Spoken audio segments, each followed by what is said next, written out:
West Bengal central school service commission দ্বারা আয়োজিত second SLST এক্সামের পরবর্তী ধাপ ইন্টারভিউ এবং ডেমনস্ট্রেশন। সে জায়গায় আমরা দেখেছিলাম 7 এবং 14 সেপ্টেম্বর 9, 10 এবং 11, 12-এর এক্সাম হয়ে যাওয়ার পর প্রভিশনাল আনসার কি প্রকাশ করেছিল বা মডেল আনসার কি প্রকাশ করেছিল WBCSSC। তারপর থেকেই ফাইনাল আনসার কি কবে দেবে এই রিগার্ডিং তথ্য পাওয়া যাচ্ছে। 2 নম্বর হচ্ছে রেজাল্ট বলতে অবশ্যই ইন্টারভিউয়ের জন্য যে মেরিট লিস্ট, সেই মেরিট লিস্ট কবে দেবে, ইন্টারভিউ শিডিউল কবে দেবে এবং ইন্টারভিউ কবে থেকে শুরু হবে সেই নিয়ে আমরা ডিটেলস আলোচনা করব। কারণ তোমাদেরকে বলে রাখা ভালো, এই মুহূর্তে যে বিষয়টা ইম্পর্টেন্ট সেটা হচ্ছে এই নিয়োগ প্রক্রিয়ার একটা ডেডলাইন আছে। কবে ফাইনাল রেজাল্ট প্রকাশিত হবে অর্থাৎ কাউন্সিলিংয়ের জন্য তার একটা ডেডলাইন বা টেন্টেটিভ শিডিউল এসএসসি দিয়ে দিয়েছে।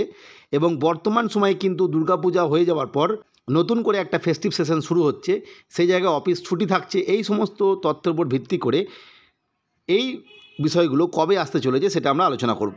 আমি পূর্বেই যেটা বলছিলাম, আজ 17 অক্টোবর, আজ হচ্ছে সমস্ত সরকারি অফিসের লাস্ট কর্মদিবস। অর্থাৎ এরপরে কিন্তু পুনরায় নতুন করে একটা ফেস্টিভ সেশন আসছে, অর্থাৎ পশ্চিমবঙ্গ সরকারের যে সমস্ত অফিস আছে সেগুলো বন্ধ হয়ে যাবে এবং এটা পুনরায় কালী পূজা, ভাতৃদ্বিতীয়া এবং তার পরবর্তী ক্ষেত্রে ছট পূজা এই সমস্ত বাদ অফিস খুলবে 29 তারিখ, যেটা হচ্ছে বুধবার 29 অক্টোবর। এই একটা বিষয়, 1 নম্বর বিষয়। 2 নম্বর বিষয়, তোমরা ইতিমধ্যে জেনেছো বা আমরা আমাদের ভিডিওর মাধ্যমে আলোচনা করেছিলাম যে বহু সংখ্যক ক্যান্ডিডেট, প্রায় 92,000 মতো ক্যান্ডিডেট, তারা কিন্তু আনসার কি রেসপন্স করেছে, চ্যালেঞ্জ করেছে এবং বহু প্রশ্নের ওপর চ্যালেঞ্জ হয়েছে এবং বহু সাবজেক্ট, প্রায় 33টা সাবজেক্টের উপর চ্যালেঞ্জ হয়েছে 11, 12-এর ক্ষেত্রে। ফলে এই সমস্ত বিষয়ে যে সমস্ত বিশেষজ্ঞ বা এক্সপার্ট কমিটি আছে তারা কিন্তু এই বিষয়গুলো দেখছেন।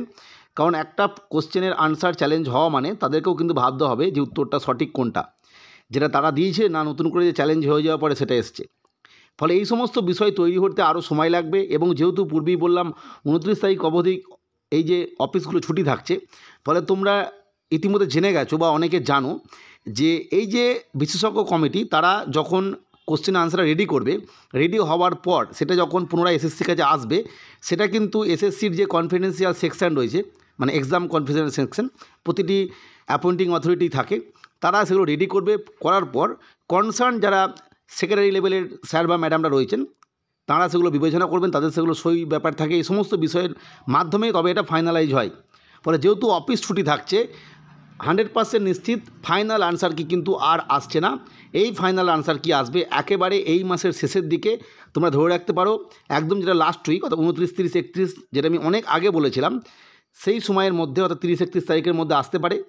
প্রথমে ফাইনাল আনসার কিটা দিয়ে দেবে, তারপরে নভেম্বরের যেটা ফার্স্ট উইক, যেটা শুরু হচ্ছে সম্ভবত 3rd নভেম্বর থেকে, সেই সময় ওই 3rd থেকে 7-8 তারিখ ওই সময়ের মধ্যে মেরিট লিস্ট। কারণ মেরিট লিস্টের ক্ষেত্রে এখানে একটা ইম্পর্টেন্ট, কারণ তোমরা অনেকেই বলছো যে ফাইনাল আনসার কি এবং রেজাল্ট একই সাথে দেবে, কিন্তু সেটা হয়তো হবে না। কারণ টেট যেটা হয়ে গেছে প্রাইমারি টেটের ক্ষেত্রে, সেখানে দেখবে ফাইনাল আনসার কি এবং রেজাল্ট একই সাথে দিয়ে দিয়েছে। কিন্তু এইখানে যেহেতু ফাইনাল আনসার কি এবং তারপরে আরও কিছু নাম্বার যোগ হবে আর কি ওই রিটেনে প্রাপ্ত মার্কসের সঙ্গে, তারপরে ইন্টারভিউ শিডিউল তৈরি হবে বা ইন্টারভিউ প্যানেল তৈরি হবে। ফলে এই প্যানেলটা আসছে নভেম্বরের ফার্স্ট উইকে এবং নভেম্বরের যে ফার্স্ট উইক সেই সময় ইন্টারভিউ শিডিউল দেবে। এবং তোমরা ধরে রাখতে পারো ইন্টারভিউ শুরু হচ্ছে একদম 100% সেকেন্ড উইক অফ নভেম্বর, একদম ফার্স্টের দিকেই, মানে সম্ভবত 8 তারিখ বা 9 তারিখ এরকম একটা বিষয় হচ্ছে ওই সময় থেকে। অর্থাৎ যেটা টেন্টেটিভ শিডিউল দিয়ে চলে এসেছি যে ফার্স্ট উইক থেকেই ইন্টারভিউ প্রক্রিয়া শুরু করা হতে পারে আর কি, সেটা কিন্তু এই মুহূর্তে আমার মনে হচ্ছে বা বর্তমানে যে সমস্ত তথ্য পাওয়া যাচ্ছে সেই অনুযায়ী যে সম্ভব নয়। এটা শুরু হতে হতে, কারণ ইন্টারভিউ শিডিউল দেওয়া, তারপরে সমস্ত রেডি করা, এই সমস্ত বিষয়ে ফার্স্ট উইক লেগে যাবে এবং সেকেন্ড উইক অফ নভেম্বরের একদম প্রথম দিকে, মানে 8ই নভেম্বর বা 9ই নভেম্বর ওই সময় ইন্টারভিউ শুরু হবে। এবং পরবর্তী ক্ষেত্রে আর একটা তথ্য দিয়ে রাখি, 24শে নভেম্বর ফাইনাল মেরিট লিস্ট প্রকাশিত হওয়ার কথা আছে। হয়তো সেক্ষেত্রে ডেটটা একটু পরিবর্তন হতে পারে, অর্থাৎ সেটা 24 তারিখ নয় 28 তারিখ বা 29 তারিখ এরকম হতে পারে, কারণ যেহেতু এই দিকটা একটু পিছিয়ে যাচ্ছে।